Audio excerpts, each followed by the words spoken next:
Okay, so today in this segment, we are going to see about control charts. A control chart, you know very well, is a graph that shows whether a sample of data falls within the common or normal range of variation. So normally we use this control chart for process. Okay, so whether our process is in limit or without or outside the limit. That is what we are going to check in the control chart.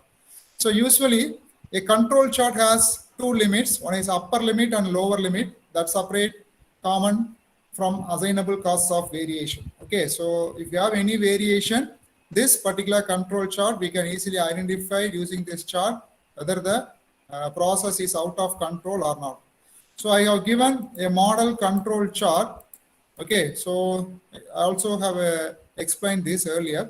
So control chart, you have three lines in control chart. The middle line is the mean or normal value. The upper limit is the upper control limit, and the last line, the bottom is lower control limit. Okay, so plus or minus value will be added, which you call it as assignable causes, variation due to assignable causes. So this is what we use. Okay, so all these dots were nothing but the measurement of products. Okay, so you can see one particular product measurement is outside the control, so which means your process is not in control. Okay, so this is how it is proceeded. Normally, there are two types of control charts. There are two basic types of control charts. The first control chart is variable chart, and the second control chart is attribute chart. Okay, so variable chart again classified into two types. One is R chart and another one is X bar chart. And attributes again classified into two types. One is P chart and C chart. Okay, so normally we have these four types of chart as far as control chart is concerned. We will see one by one. Before that, first we will see what is variable and what is attribute. You know very well, a variable. What is a variable? Okay, no, I will answer. I will give you the definition. So a variable is used to monitor characteristics that can be measured. Okay, so a variable is used to monitor characteristics that can be measured and have a continuum of values. Okay, suppose if you measure height, weight, and volume. Okay, so it is all continuous variables. It is all continuous variable. So example also has been given. The weight of a bag of sugar is a variable. It can vary. It can vary over time, 5 kilo, 10 kilo, 5.5, whatever it means. The temperature of a baking oven. Okay, so you can vary. It's okay. Again, 121, 122, 30 degrees centigrade, 40 degrees, whatever it means. The diameter of a plastic tubing. Again, you can measure. Okay, so that is what. So characteristics that can be measured and have a continuum of values. Okay, characteristics that can be measured and have a continuum of values, you call it as variables. Okay, and if you are going to use a chart to measure these variables such as height, weight, volume, whether all these things fall within the limit, you call it as control chart for variables. Okay, the second category, control chart for attributes, on the other hand, used to monitor characteristics that have discrete values and has to be counted. Okay, discrete values which is not continuous in nature. Okay, so simple yes or no decisions. Okay, so taste, color, smell, all these things are discrete. They are not continuous. If you have somebody ask about color, you can name any color. It need not be in order. It need not be in continuous. Okay, so similarly, there are so many examples for attributes has been given. The first example, the number of broken cookies in a box, the number of dents in a car. Okay, these things need not be continuous. Okay, well, so these things can be a characteristics. Okay, the number of branches, barnacles on the bottom of the board, which means the holes on the bottom of the board. Okay, so you can count, but it need not be continuous. It need not be continuous. So all these things can be monitored using this variable charts. So normally, if you take control chart, you can measure some values which are continuous in nature. Okay, if you take attributes, you can measure values which is more or less discrete in nature. Okay, you can count that type of values. So you can. So for example, in a particular graph, what you can do is you can measure the length of the steel rods, weight of the bags, intensity, so many like examples has been there. So these things are called as variables. So you can take that. Suppose if you want to count how many products are defective, how many failures were there, okay, in a particular examination. If you conduct an examination and if you want to know how many of them were failed, you just count the number of failures. It need not be a continuous one. So that type of thing goes under attributes. Okay, so you can use these variables and attributes in your real life case, and you can use in all the situation. Okay, so as I said, there are two different classification in both variables and in attributes. So variables, first one is X bar chart and second one is R chart. Similarly, in attributes, first one is C chart, second one is P chart. So we will see one by one. First one we'll see with X bar chart. So this type of control chart, control graph, the means of a set of examples, okay, plotted in order to monitor or the mean of a variable. Okay, well, suppose if you want to find the height of different persons in a particular class. So what you do, you take all the height or you take all the person's height, and what you do is you find the average. Okay, so if there is a description that you want to take the people around average of 140 centimeter or 160 centimeter. Okay, so you can find a mean. You can take an average by counting all the values. So okay, and you can come to a conclusion how many of the people were around 160. Okay, so that particular chart is what we called as X bar chart. Okay, so in constructing this chart, samples of process outputs are taken at regular intervals. Okay, the means of each set of sample are calculated. Okay, the mean of each set of sample are calculated and graphed onto the X bar chart. Okay, so where it is used normally, this chart can be utilized to determine the actual process mean. Okay, actual process mean. Okay, so it will demonstrate if the mean output of the process is changing over time or not. Okay, they will take a lot of 10 products at a particular time, and they check whether it is falling under particular category. Then they will take second set of 10 particular products, and then they will take third set of 10 particular products, and then they will try. Similarly, they will take several means, and they will see whether all the means are within the range or not, so within the control limits or not.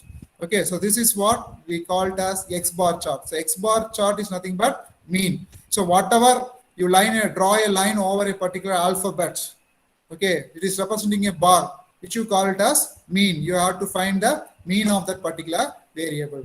Okay, so X bar chart is normally constructed using the formula. Okay, I hope you can see the formula. Upper control limit, X double bar. Okay, so mean of means. X double bar is nothing but mean of means. You can note down. Already it will be a mean. X bar is mean. And X double bar is mean of means plus A2 into R bar. Then second is control limit, which is X double bar. Then third one is lower control limit, which is X double bar minus. So if you note the difference, you can know. That's mean. Actually, the center line is X double bar. The upper line is you have some allowances, which is variation of assignable causes. Variation of assignable causes, you call it as A to R bar. In the bottom, it is again variation of assignable causes, A to R bar. But here it is plus and here it is minus. Okay, so that is what the difference assignable causes or allowable causes which they are giving for this X bar chart.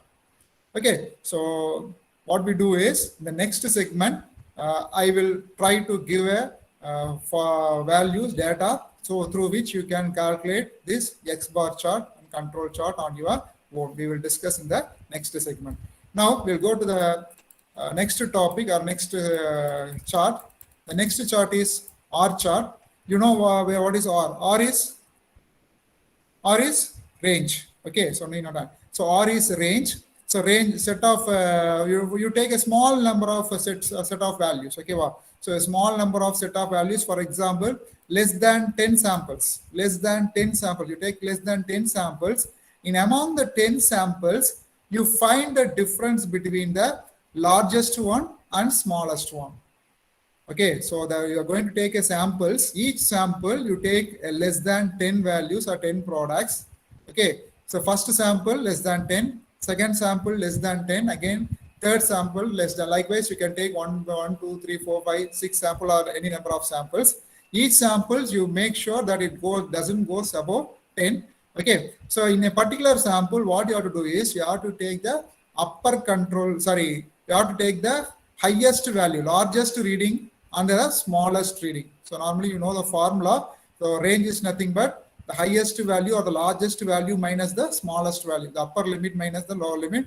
So what you do is you take the largest value and smallest value of a particular sample, okay, and you take it as one particular data. Similarly, you can take for all the samples and then you can record. After recording, you may have so many values. Okay, like N1, N2, N3, you may get so many values. So using that, you have to draw the value. Using that, you have to draw the chart. Okay, so this particular chart, what we are going to do is we are going to use the range. You are going to use this range of a set of data to find out whether the process is in control or not. So this particular type of chart demonstrates the variability within a process. Please note down, this type of chart demonstrates the variability within a process. And the second thing is it is suitable for the process where the sample size are relatively small. Where the sample size is relatively small. So you may ask, suppose if the sample size is more than 10, how can I proceed? Okay, if the sample size is more than 10, how can I proceed? So simple, you're having another chart we call it as S chart. S chart or standard deviation chart. Where the sample size is more than 10, we can go to draw the next chart, which is called as S chart. Okay, so normally the center line of this R chart, what you do is we will take all the average. We will take all the average of all the ranges. We can take all the averages of all the ranges and we draw the center line. So you can see the formula. Control limit CL is equal to R bar, which is R bar means R, find the mean for R. Bar represents mean. So R bar means finding the R representing the mean of R. Okay, so R bar means average of all the ranges. So upper control limit is D into R bar and lower control limit is D into R bar. So D3 into R bar. So where D3 and D4 are tabulated for various sample sizes in the appendix. Okay, so we will see it in the next segment. Okay, so now you just understand what is mean by R chart. So R chart is a chart which used to demonstrate the variability within the process. Normally a small sample size is taken for drawing this chart. Okay, and we used to record the process from a particular quality can being monitored. In a particular process, any particular quality characteristics can be monitored. Okay, and then you find the range using the formula upper control limit, largest reading minus smallest reading. So this is how we are going to proceed using R chart. So similar to this R chart is S bar chart. So S bar chart, you can see the screen, and S bar chart can be applied when monitoring a variable data. This is the same thing. So it is suited to situation where there are large number of samples being recorded. Okay, so this is what I told you. If it is the smallest number of samples less than 10, we can take R chart. If it is more than 10, you can go for S chart. So standard deviation, variance, all these things, I hope you know, it's all measures of central dispersing from the center. So both R range as well as standard deviation will show you how a process vary from its center line. How a process vary from its center line. Okay. So the main advantage of using the standard deviation is that all data within a set are utilized to determine the variation. Okay, we are not omitting any data. So we are going to find out all the, we are going to use all the data which was there. Okay, so that is what the main advantage, and you can see the diagram. The center line represents the average of all standard deviation. So in R chart, the center line represents the average of all ranges. Okay, in X bar chart, the center line represents the average of all the mean values. Okay, similarly it goes on. So all the three put together, X bar chart, you take the mean values of all the samples. R chart, you take the range of all the samples. On standard deviation, you take again the range, but the variation, but the sample size being more than 10, you take this standard deviation. Okay, so using these values, using the values of given as data collector or data collector, what we do is we will construct a X bar, R bar, and sorry, X bar, R chart, and standard deviation chart. Okay, possibly in our we will see the first two things which is more common in nature, X bar chart and R chart. Okay, very rarely we use the standard deviation. So with the data, we will do this in the next segment. Now, coming to the attribute control charts. Okay, it's very clear. I told you already. It is going to be a count data, monitoring the count data where you need not have this continuous values, where you not have the continuous value. You're going to have only the discreted values. Okay, well, so where you need to have a count of the data, or you need to have a categories of data. I mean, normally there will be two counts or two categories of count: pass or fail, satisfied, not satisfied. Okay, yes or no. So these type of counts will be there where you do, so you need to count and then you have to draw this chart. Okay, so there are two types of chart. One is P chart and C chart, as mentioned. So first we'll take this C chart. So C chart, we have another classification with C chart. Don't get confused. It is a related one. So that's why we are given C and U charts. Okay. Normally, when you have this monitoring control, that means the counts, count of failure. Suppose if I ask how many failures in the particular session, if you say 3 or 4 or 5. Likewise, if you say the count, okay, so that type of charts can be drawn using this U and C. Okay, so an example of such data are number of defects in a batch of raw materials. If they ask what is the number, you can see or give either in C or in U chart. On the other hand, if you say P means proportion, C means count, P means proportion. Just note down, C means count. Here, we will not give the count, we will not give the number. We will see the proportion, we will give the proportion of failure. Okay, so we'll see one by one. So now coming to the first one, the C chart. So where it is used? So it can be a number of defects per sample unit and the number of samples per sampling. Okay, so number of defects per sample unit and a number of samples per a sampling period. The same in the case of U, but one thing is different. The first one, C chart, the sampling period is constant. Okay, the sampling period is constant, but as far as U chart is concerned, the sampling period is different. Okay, so what you do is the sampling period for a particular week, if you take, you call it as C chart. But the sampling period for number of weeks, for example, number of weeks in a year, different weeks. Okay, you call it, you use this U chart. Okay, so C chart and subdivision of C chart is U chart. So C chart, what you do is you just count the number of defects per sample unit, okay, and the number of samples per sampling period. Based upon these two data, we are going to show the C chart. Okay. Then coming to the P chart, P charts are utilized where it is a pass or fail determination on a unit inspected. Okay, the P chart will show if the proportion defective, so underline the word proportion defective, within a process changes over the sampling period. So he will have a predetermined proportion and he will measure against that predetermined sample. Okay, so he will measure against this predetermined sample. So when it is failed, suppose for example, Suppose, for example, if it is failed, the person is failed, if you want to count the number of failures, okay, so we have a pass percentage, 50% of the student has to be pass, or 60% of the student has to be pass.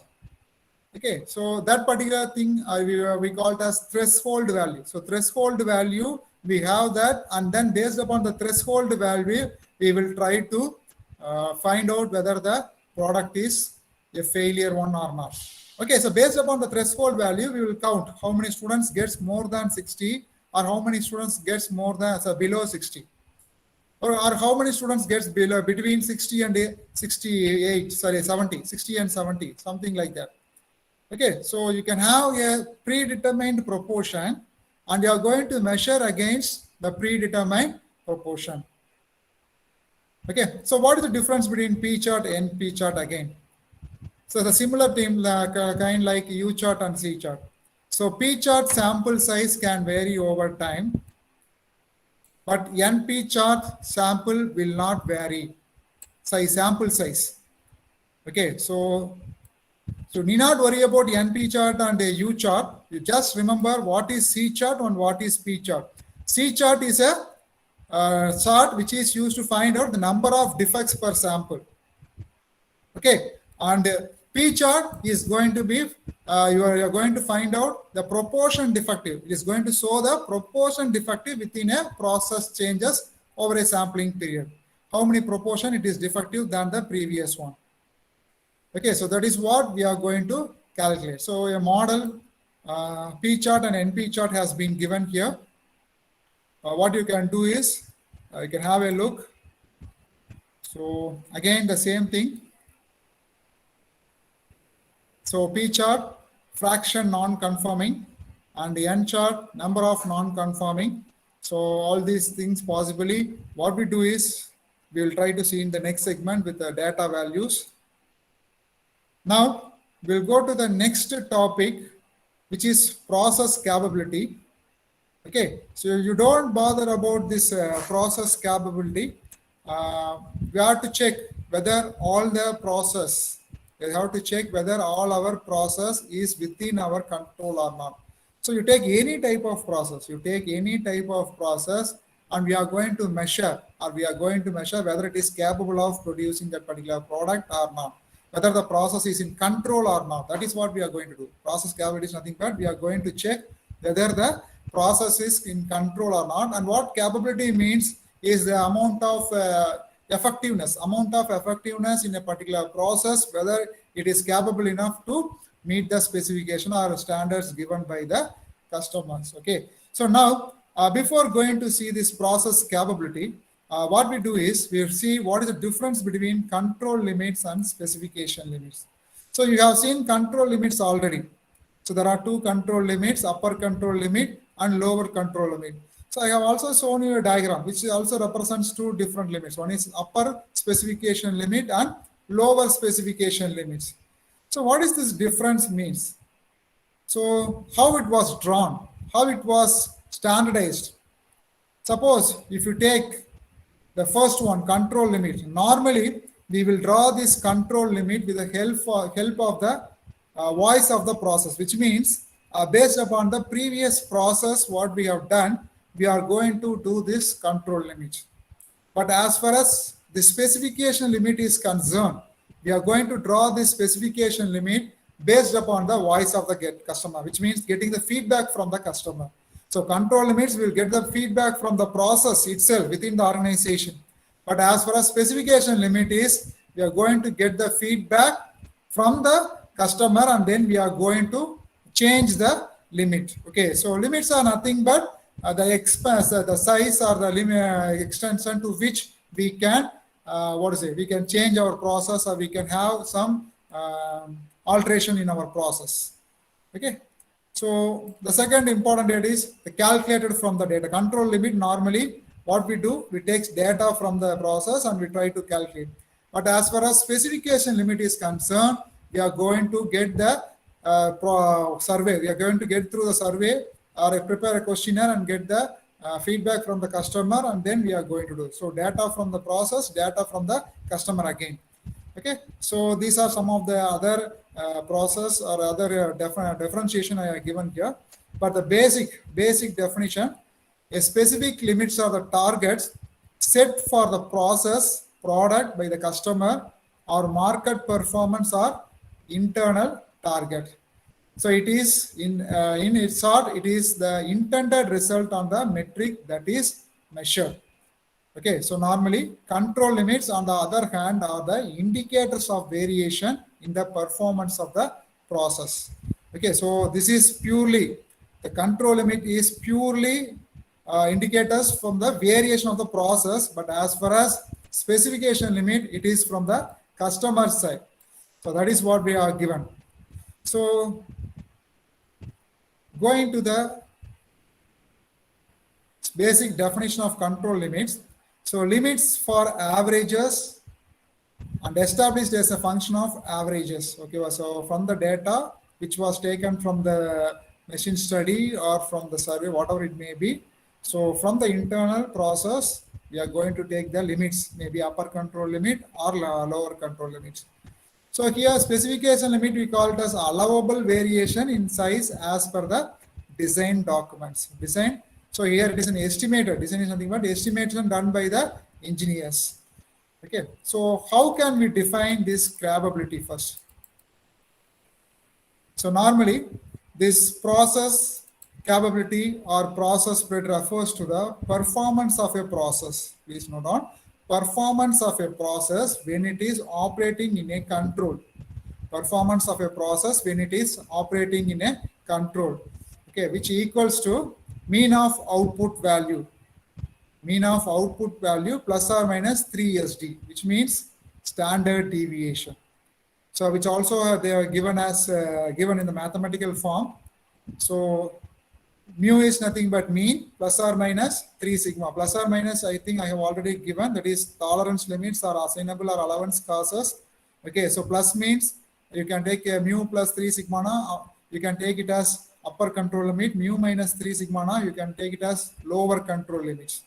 So this can be otherwise written as in another form, x bar plus or minus 3s, 3 standard deviation. So but normally we use this first formula for finding out the process capability, whether the process is within the control or the capability of the process is there or not. Okay. So two tools normally we use. The first tool is, we call it as tolerance chart, and second tool we call it as histogram. Okay, so tolerance chart we call it as normal, more or less like normal control diagram, where you have upper specification and lower specification. Okay, even if it exceeds control limit, it need not exceed the specification limit. Okay, so to the highest extent, if it exceeds the specification limit, that particular process is in trouble. Okay, well, that particular process in trouble. So it can be also stated, or it can be also given in the histogram form also. So we can select any one particular form. We can note down the formula for finding the process capability first. So process capability, the formula is CP, so represented by CP, which is upper specification limit minus lower specification limit divided by 6 sigma. Upper specification limit minus lower specification limit divided by 6 sigma. And another factor is there, which is nothing but process capability ratio. The first one is process capability. Here there is a small mistake. Please just don't take it. First one is process capability alone, which is given as CP. CP means process capability. CPK means process capability ratio. So totally, I think I have given around 5 formulas in this segment. So first one, starting with,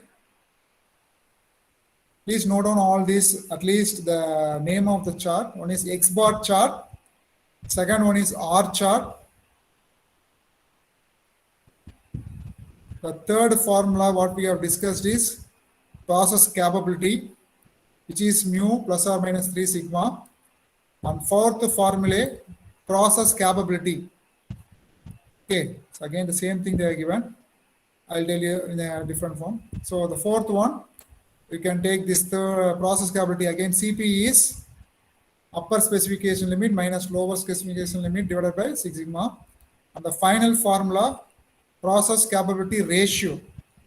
Okay, so CPK, which is minimum of upper specification limit minus mu 3 sigma minus mu minus lower specification limit by 3 sigma. So